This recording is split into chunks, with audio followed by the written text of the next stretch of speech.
आप सबका the divine story में स्वागत है। आज हम सुनेंगे कैसे हुई सोमनाथ ज्योतिर्लिंग की स्थापना और इसके पीछे की रोचक कथा। हिंदू धर्म में सोमनाथ ज्योतिर्लिंग का बहुत महत्व माना जाता है। मान्यता है कि स्वयं चंद्रमा ने इस ज्योतिर्लिंग की स्थापना की थी। भक्तों में इस ज्योतिर्लिंग को लेकर विशेष आस्था और श्रद्धा है। लाखों श्रद्धालु यहाँ दर्शन के लिए आते हैं। हिंदू धर्म में ज्योतिर्लिंग विशेष महत्वपूर्ण स्थान रखते हैं। भारत में कुल 12 ज्योतिर्लिंग हैं। ये सब ज्योतिर्लिंग भगवान शिव की अनंत ऊर्जा का स्वरूप माने जाते हैं। इन 12 ज्योतिर्लिंगों में सोमनाथ ज्योतिर्लिंग सबसे पहले नंबर पर आता है। यह ज्योतिर्लिंग गुजरात के सौराष्ट्र क्षेत्र के वेरावल के प्रभास क्षेत्र में स्थित है। सोमनाथ ज्योतिर्लिंग का बहुत खास महत्व माना जाता है। इस ज्योतिर्लिंग के बारे में मान्यता है कि इसका निर्माण स्वयं चंद्रदेव के द्वारा किया गया है। सोमनाथ मंदिर में भगवान शिव का पूजन विशेष विधि विधान से किया जाता है। सोमनाथ का अर्थ है सोम के स्वामी, जो चंद्रमा के देवता है। यह मंदिर इस बात को भी प्रतीकात्मक रूप से दर्शाता है कि भगवान शिव समस्त सृष्टि के आधार है और सभी जीव जंतुओं के पालनहार है। सोमनाथ ज्योतिर्लिंग का उल्लेख शिव पुराण, स्कंद पुराण और अन्य पवित्र ग्रंथों में भी मिलता है।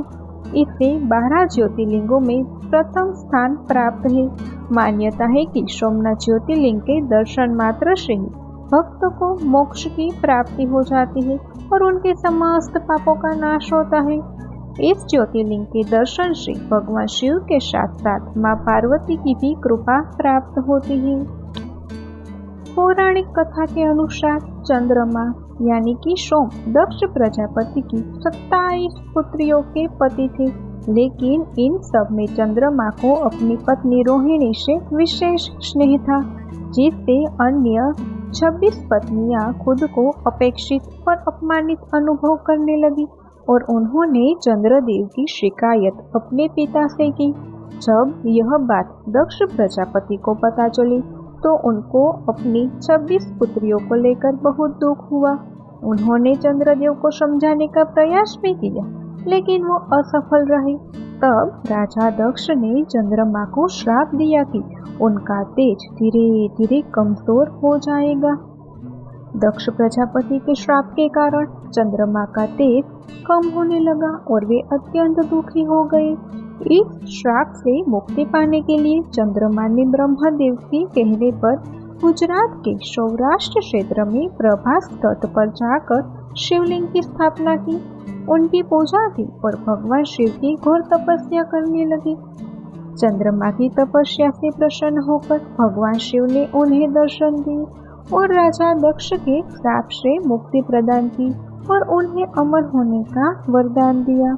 भगवान शिव ने चंद्रमा को आशीर्वाद दिया और कहा कि वे प्रत्येक 15 दिनों में पुनः पूर्णिमा का रूप धारण करेंगे और फिर से क्षीण होंगे।